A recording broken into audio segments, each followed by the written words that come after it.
마태복음 21장 1절에서 11절까지의 말씀 중에서 종려주일에 관하여 은혜를 나누고자 합니다. 예수님께서 이제 십자가를 지시게 되는데 마지막 이제 한 주간, 첫 주간이 이제 종려주일입니다. 예수님이 예루살렘에 입성할 때 많은 사람들이 종려나무 가지를 가지고 예수님을 이제 환영하면서 호산나, 이제 주의 이름으로 오시는 이여, 이렇게 왕으로 이제 환영한 그 주일이 이제 종려주일입니다. 그래서 이제 내일부터는 이제 고난 주간이 이제 시작되어서 다음 주가 이제 부활주일이 되겠습니다. 그러니까 원래 이제 사순절이란 말은 부활절 전까지 이제 40일 기간, 그러니까 주일을 빼고 다 합쳐가지고 40일 기간을 이제 사순절에서 그 기간 동안 이제 회개도 하고 이제 그동안 못한 기도도 하고 또 말씀도 있고 경건하게 보내는 그 기간입니다. 그래서 이제 40일 동안을 이렇게 하는데 성경에는 40일, 이 40이라는 숫자가 많이 나와요. 노아 홍수 심판이 40일 동안 이렇게 내렸습니다. 그러니까 이게 굉장히 이제 고난, 환난 그런 기간도 됩니다. 그 다음에 이스라엘 백성이 광야에서 있었던 그 기간이 40년이 40년. 이제 훈련 기간입니다. 우리 예수님께서 기도를 하셨는데 40일 금식 기도. 전부 이제 고난, 경건, 이제 자기를 쳐 복종하는 그런 의미가 있습니다. 그래서 이제 사순절을 이렇게 지키고 있고 또 더 이제 중요하게는 이제 고난 주간을 이제 특별히 이제 예수님의 십자가 고난, 나를 위해서 이제 십자가의 고난을 예수님이 당하셨다, 이걸 생각하면서 그동안 잘못된 삶을 회개도 하고 또 기도도 하고 성경도 읽고 경건하게 보내는 그런 이제 고난 주간이 이제 시작이 되는 것입니다. 그래서 이제 일주일을 돌아보면 오늘 이제 성경에 보면 마태복음 21장에 보면 우리 예수님이 무엇을 타고 나귀 새끼를 타고 예루살렘 성에 이제 등장을 합니다. 그때 이제 환영하는 무리도 있고 누구간이 사람들이 저렇게 환영하느냐, 예수님을 배척하는 그런 사람들도 합니다. 그 다음에 이제 월요일에는 예수님이 이제 성전에 가서 장사하고 돈 벌려고 하는 사람들 다 이제 예수님이 내쫓으시면서 성전을 청결하게 그렇게 하셨습니다. 그 다음에 무화과나무를 바라보니까 이파리만 무성하고 열매가 없어요. 그러니까 예수님이 저주해 버리니까 말라버렸다는 것입니다. 우리들은 신앙생활하면서 1년, 2년, 10년, 20년 지나면 열매가 있어야 됩니다. 이 열매가 행동으로 옮기는 거예요. 순종하는 거예요.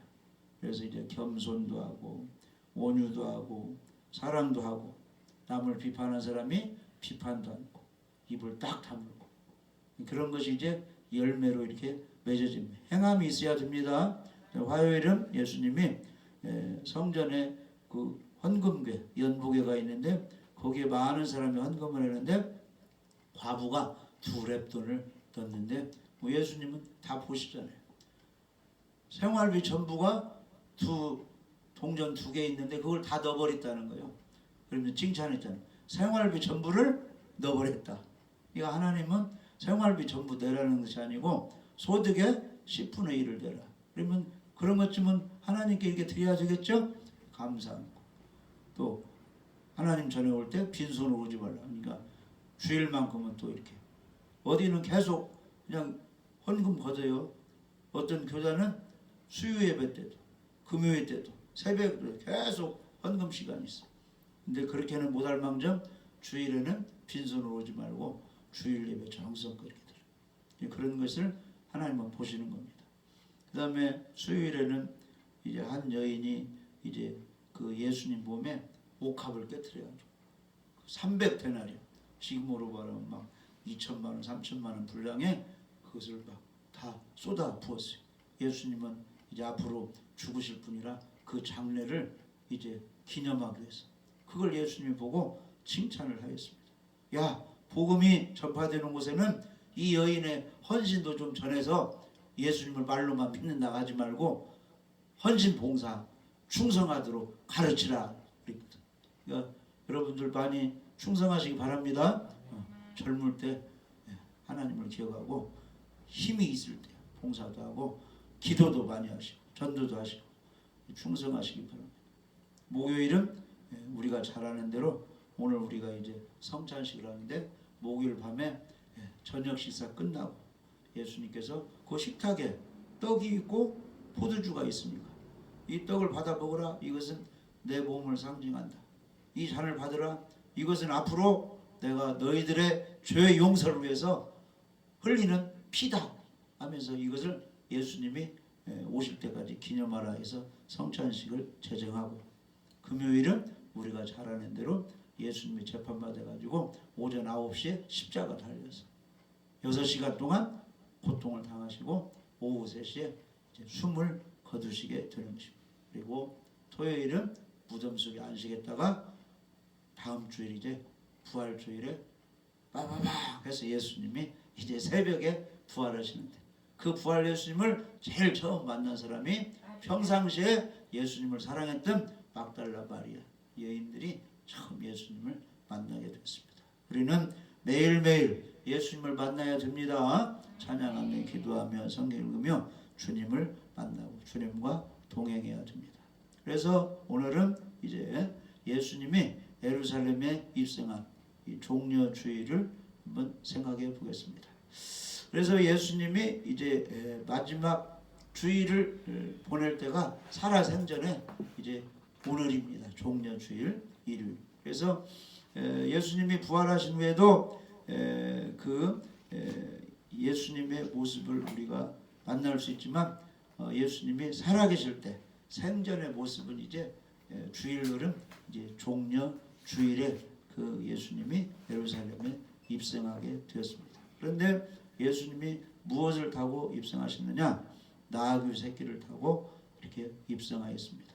그래서 마태복음 21장 2절에서 5절 보면은 거기 이제 5절에 시온 딸에게 이르기를 내 왕이 내게 임하나니 그는 겸손하여 나귀 곧 멍에매는 짐승의 새끼를 탔도다 하라 하였느니라 그랬습니다.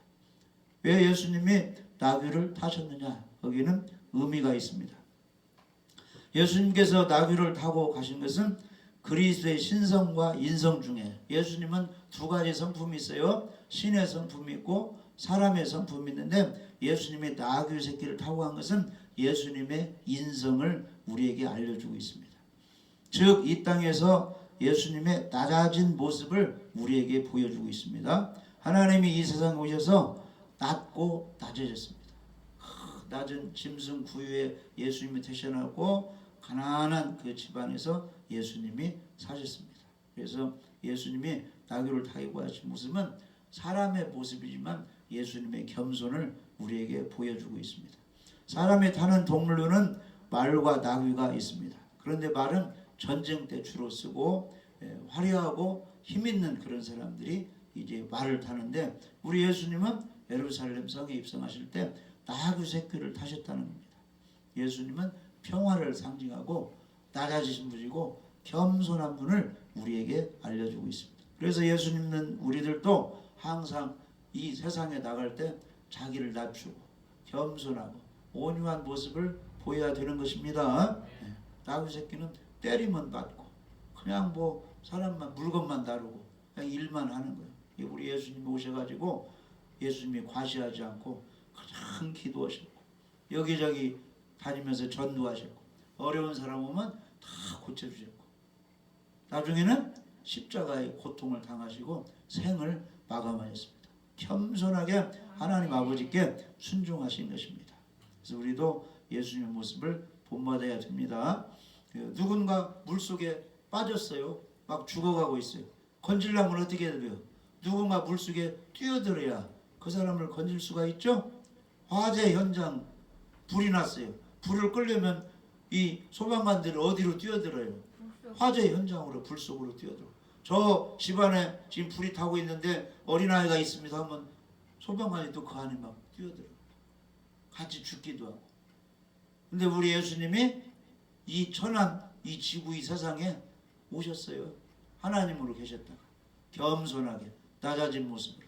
그래서 예루살렘 성 입성할 때 다윗의 입성한 것은 이렇게 겸손해야 된다는 거요. 하나님을 아버지로 섬기는 사람, 겸손하고 낮아져야 된다. 그런 모습으로 예루살렘에 입성하셨습니다. 예수님께서 나귀를 타고 오신 것은 이미 성경에 예언이 됐습니다. 구약 성경에 예언됐어요. 스가랴 9장 9절에 시온을 따라 크게 기뻐할지어다. 예루살렘을 따라 즐거이 부를지어다. 보라, 내 왕이 내게 임하시나니 그는 공의로우시며 구원을 베푸시며 겸손하여서 나귀를 타시나니 나귀의 작은 것 곧 나귀 새끼니라. 예수님 오시기 전에 몇백 년 전에 스가랴 선지자가 예언을 했습니다. 그 예언대로 예수님은 나귀 새끼를 타고 예루살렘 성에 입성한 것입니다. 이 시온의 딸 예루살렘 딸들은 오늘날로 말하면 우리 예수 믿는 사람을 가리키는 거예요. 그래서 너희들도 겸손하게 하나님 앞에 순종하고 불복하고 주님의 일을 잘 감당하라고 우리에게 말씀해 주고 있습니다. 자, 그 다음에 우리가 생각할 것은 9절 한번 읽어봐요. 9절 마태복음 21장 9절. 앞에서 가고 뒤에서 따르는 무리가 소리 높여 이르되 호산나 다윗의 자손이여 찬송하리로다. 주의 이름으로 오시는 이여 가장 높은 곳에서 호산나 하더라. 많은 무리들이 찬양을 하는 거예요. 예수님이 오시니까 환영하는 거예요. 호산나 호산나 다윗의 자손이여. 다윗의 자손이 말은 예수 왕이시여 그런 뜻이에요. 우리의 구원자시여 이런 뜻이에요. 아브라함과 다윗의 자손 예수 그리스도 세계라 그랬잖아요. 그러니까 아브라함의 후손 다윗의 자손이라는 것은 왕으로 오시는 구원자를 가리켜 호산나 하면서 우리의 왕이시여 이렇게 하면서 찬양을 불렀다는 거예요. 호산나는 지금 구원해 주셔서 이런 뜻입니다. 다윗의 자손 주의 이름으로 오시는 이는 메시아 하나님의 아들이신 예수님의 모습을 우리에게 알려주고 있습니다. 이 같은 내용을 골자로 한 이제 마태복음 21장 이제 그 9절의 찬양은 예수님이 완전한 신성을 지니신 완전한 구원자인 것을 우리에게 의미하고 있습니다. 당시 예수님을 찬양한 이 무리들의 노래는 예수님이 탄생하실 때 천군 천사들이 불렀던 그런 찬양 내용과 흡사합니다. 그래서 누가복음 2장 14절 한번 보시면 누가복음 2장 14절 보시면 이제 예수님이 이제 태어나실 때 천사들이 찬양했는데 지극히 높은 곳에서는 하나님께 영광이요 땅에서는 하나님이 기뻐하신 사람들 중에 평화로다 그랬거든. 아멘. 그러니까 예수님이 이 땅에 오신 것은 하나님께 큰 영광. 왜 하나님께 큰 영광이냐? 사람이 죄에서 지옥 가지 않고 예수 믿어서 구원받게 되니까 하나님께는 영광이에요. 땅에서는 하나님을 기뻐하시는 사람들, 예수 믿는 사람 중에 평화가 임한다는 것입니다. 그러니까 우리가 예수님 믿으면 하나님이 기뻐하셔요. 영광을 받으셔요. 지옥 가지 않고 마귀의 종이 하나님의 자녀가 되니까. 그리고 믿는 사람들 마음에는 평안이 평강이 축복이 임하게 되는 것입니다. 이런 찬양을 예수님이 태어나실 때 천사들이 했는데 예수님이 나귀 타고 예루살렘에 입성하니까 많은 사람들이 다윗으로 자손으로 오시는 이여 호산나 하면서 찬양을 불렀다는 것입니다. 그래서 우리가 예수님을 찬양해야 돼요? 찬양하지 않아야 돼요? 찬양해야 됩니다. 낮이나 밤이나 주일이나 월요일이나 다 찬양을 해야 돼요.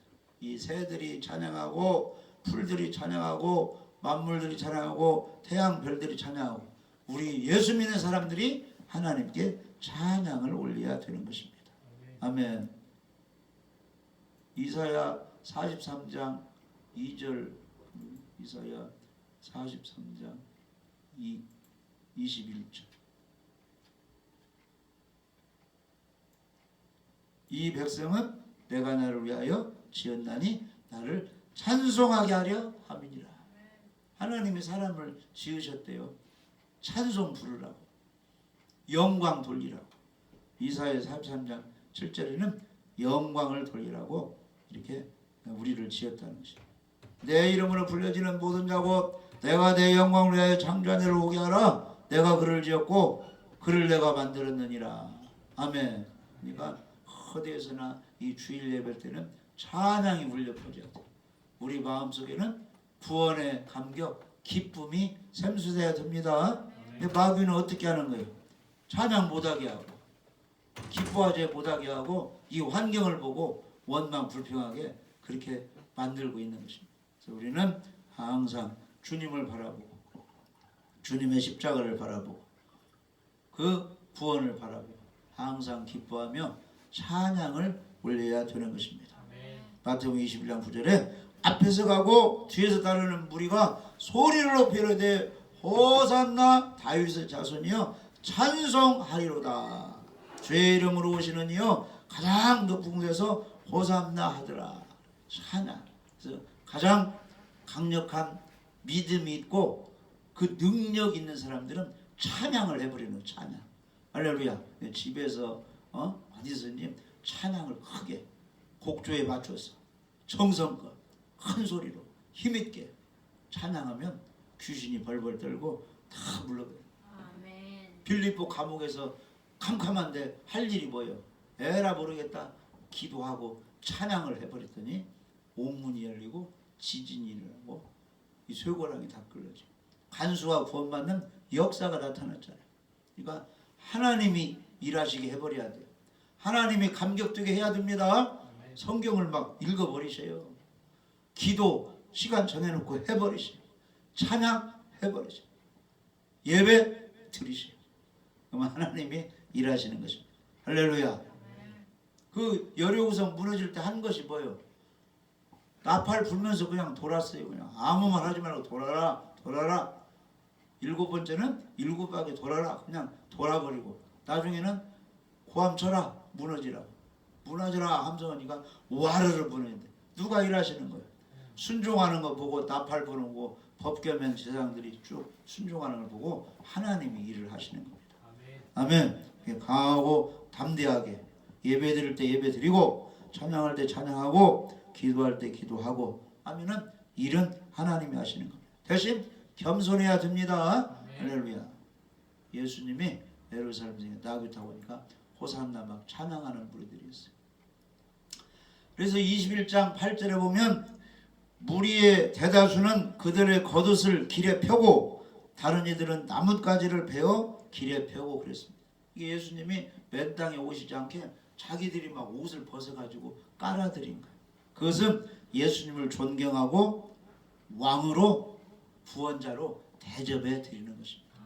그러니까 오늘날 교회 다녀도 하나님 예수님을 대접하지 않고 그냥 사람 교제 위해서 사업 위해서 교회 다니는 사람이 엄청나게 많아요. 우리는 그러지 말고 하나님을 예수님을 성령님을 대접해 드려야 돼요. 찬양 있잖아요. 거룩하신 전능하신 하나님 그 찬양이 있잖아요. 대접해 드려야 됩니다. 자녀는 부모를 대접할 줄 알아야 돼요. 제자들은 선생님을 대접할 줄 알아요. 국민은 대통령을 하나님이 세웠으니까 대접할 줄 알아야 돼요. 후배는 선배를 대접할 줄 알아요. 대접해야지. 성경에 뭐라고 하세요? 대접을 받고자 하는 대로 너희도 남을 대접하라.